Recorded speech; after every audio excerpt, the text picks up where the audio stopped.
అందరికీ praise lord. ప్రభు అయిన యేసుక్రీస్తు నామంలో మీ అందరికీ శుభములు తెలియజేస్తున్నాను. ఈ నూతన సంవత్సరంలోకి ప్రవేశపెట్టిన ప్రభుని ఘనపరుస్తున్నా. నా ప్రియ సహోదరులారా, రండి నేటి హెబ్రోన్ క్యాలెండర్ వాక్యం దగ్గరకు వస్తాం. దినవృత్తాంతములు మొదటి గ్రంథం 28వ అధ్యాయం 10వ వచనాన్ని చదువుకుందాం.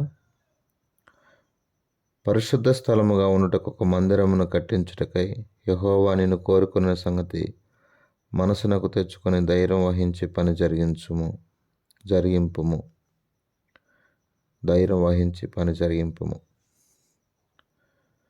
దేవుడే స్పష్టంగా దావీదు గారితో చెప్పారు, నీ కుమారుని నేను కోరుకున్నాను, నీవు నా పని నీ కుమారుడు నువ్వైతే కట్టడానికి వీల్లేదు, కానీ నా మందిరం, అది దావీదు యొక్క కోరిక.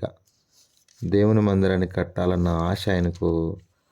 దాని కొరకు అన్నీ సిద్ధపరిచాడు. పాపం దావీదు గారు దేవుని మందిరం కొరకు, అవసరతల కొరకు అన్నీ సిద్ధపరిచాడు.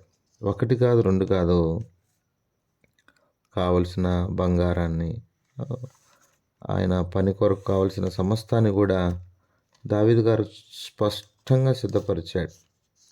నా ప్రియ సహోదరులారా, రండి దినవృత్తాంతం మొదటి గ్రంథం 22వ అధ్యాయం 16వ వచనం. లెక్కలేనంత బంగారమును, వెండి, ఇత్తడి, ఇనుము నీకున్నవి కాబట్టి నువ్వు పని పూనుకొనుము, యెహోవా నీకు తోడుగా ఉండును గాక. కాబట్టి అన్నీ కూడా ఆయన సిద్ధపరిచాడు. ఇప్పుడు పని పూనుకోవాలి. కాబట్టి నీకు కావలసిన సమస్తాన్ని కూడా ప్రభువే సిద్ధపరుస్తాడు. కాబట్టి ఆ రోజు సొలొమోను గారికి దావీదు సిద్ధపరిచాడు. కాబట్టి ఎవరో ఒకరిని దాని కొరకు సిద్ధపరిచేవారిని దేవుడు ఏర్పాటు చేస్తాడు. సేవకుడు ఏడ తెస్తాం? సేవ చేసే నీవు మందిరం కట్టాలి, ఎక్కడ తీసుకురాగలవు?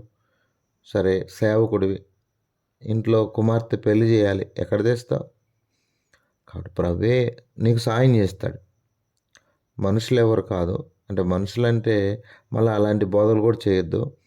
మనుషుల రూపంలోనే దేవుడు నీ దగ్గరికి సహాయాన్ని పంపుతాడు. ఏలియాకు కాకుల ధర పంపాడు.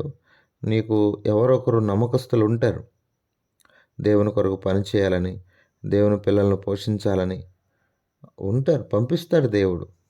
ఒకవేళ నాబాల్ లాంటి వారు దావీదు లాంటి వారికి ఆహారం పంపించకపోయినా అబిగయి లాంటి వారు ఉంటారు, శ్రేష్టమైనవి తీసుకొస్తారు. కాబట్టి మర్చిపోవద్దు, అందరూ నాబాలు అనుకోవద్దు, అబిగయిలు కూడా ఉంటారు, మంచి మనసున్న వాళ్ళు కూడా ఉంటారు. కాబట్టి ఇక్కడ చూడండి, పని పూనుకోమని చెప్తున్నాడు. ధైర్యం వహించి పని పూనుకో. కాబట్టి ఇప్పుడు ఆయన పని చేయాలి. ఈ పని ఎలాంటిది? 29వ అధ్యాయం మొదటి వచనంలో, తరువాత రాజైన దావీదు సర్వ సమాజంతో ఇలాగ సెలవిచ్చెను, దేవుడు కోరుకున్న కుమారుడైన సొలొమోను ఇంకనూ లేతప్రాయం గల బాలుడై ఉన్నాడు. కట్టబో ఆలయం మనుషుని కాదు, దేవుడిని యెహోవాకే గనుక ఈ పని బహు గొప్పది. కాబట్టి గొప్ప పని కొరకు ప్రభు నిన్ను పిలుస్తున్నాడు. కాబట్టి ధైర్యం వహించమని చెప్తున్నాడు, కోరుకున్నాడు కూడా. కాబట్టి ఈ గొప్ప పని చేయడానికి ఆయన ఇంట్లో నువ్వు ఉన్నావు. అనేక ఆత్మలు కట్టాలి. ఒకవేళ పాత నిబంధనలో, నా ప్రియ సహోదరులారా, పాత నిబంధనలో మందిరం అయితే, కొత్త నిబంధనలో మనమే ఆత్మ సంబంధమైన మందిరముగా కట్టబడుతున్నాం. కాబట్టి అనేకమైన ఆత్మలను కట్టడమే మనకు దేవుడిస్తున్నటువంటి బాధ్యత అన్న విషయాన్ని మనం మర్చిపోకూడదు. అర్థమవుతుందా? ఈరోజు మనము ఆత్మ సంబంధమైన మందిరముగా దేవుని ఇంట్లో మనం కట్టబడుతున్నాం, సజీవమైన రాళ్ళుగా మనం కట్టబడుతున్నాం అన్న విషయాలు ఎవరు కూడా మర్చిపోవడానికి వీల్లేదు. నా ప్రియ సహోదరులారా, ఆ మాట నేను చదువుతాను, మీరు బాగా ఆలకించండి.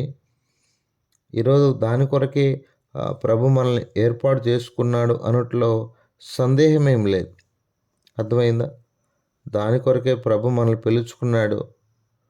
ఆ ఆత్మ సంబంధమైన మందిరముగా మనం కట్టబడుట కొరకే ప్రభు మనల్ని పిలుచుకున్నాడు అనట్లో ఏమాత్రం సందేహం లేదు.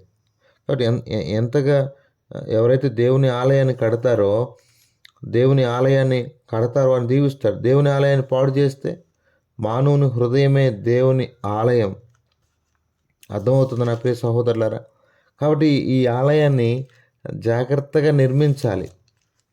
ఎంతో పరిశుద్ధమైన విధానంలో ఈ ఆలయాన్ని మనం కట్టాలి. అర్థమవుతుందా?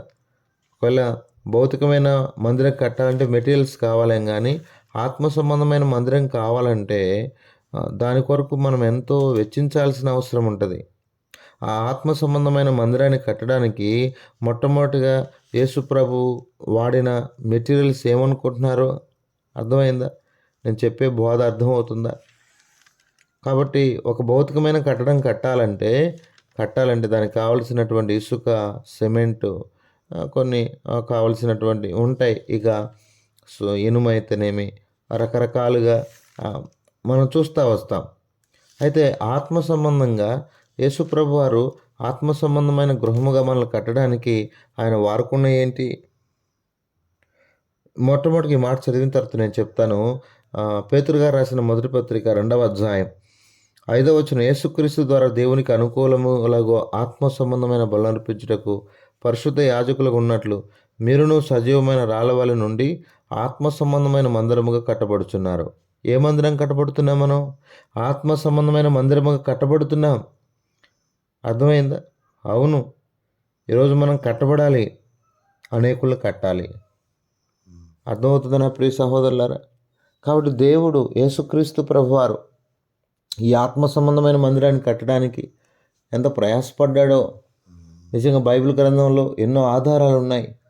ఆ ఆత్మ సంబంధమైన మందిరాన్ని కట్టడానికి ఆయన ఉపయోగించినటువంటి సాధనాలు ఏంటి అంటే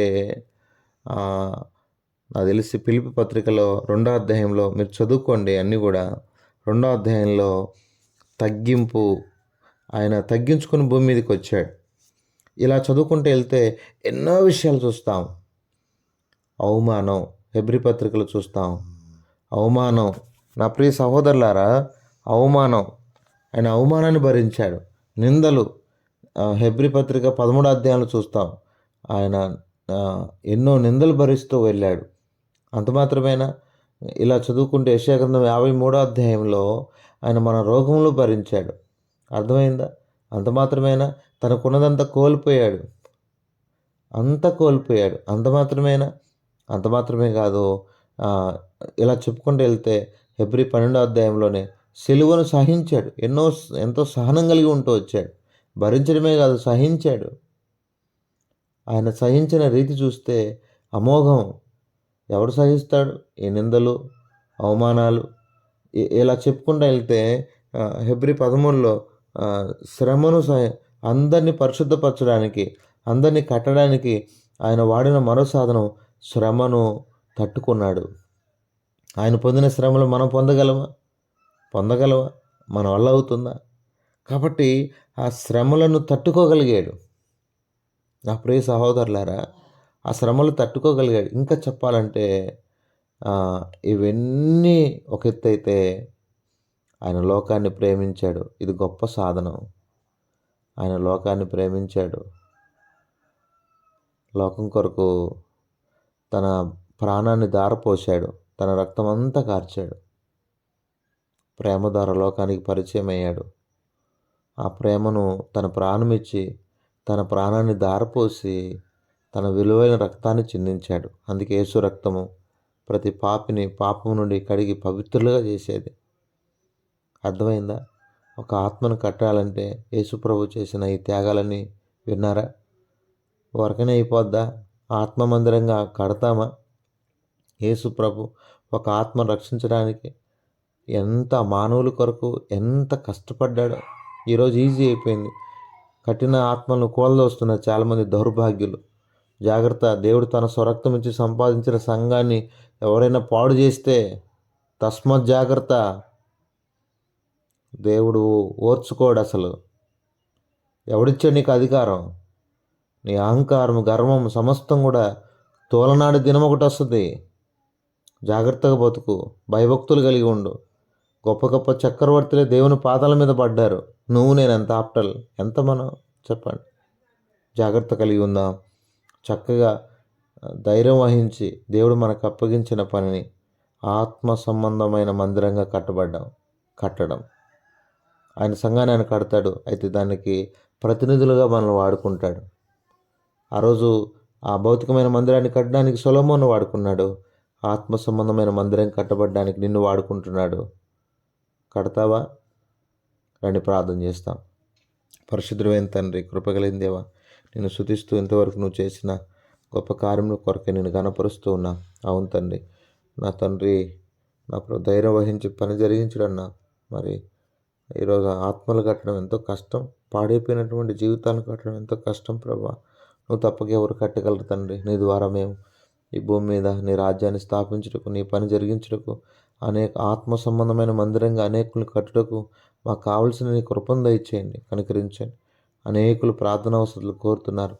వారి ప్రతి అవసరత తీర్చి మల్లేశ్వరి సహోదరి కుటుంబంలో ఉన్న ప్రతి అవసరత కూడా తీర్చండి.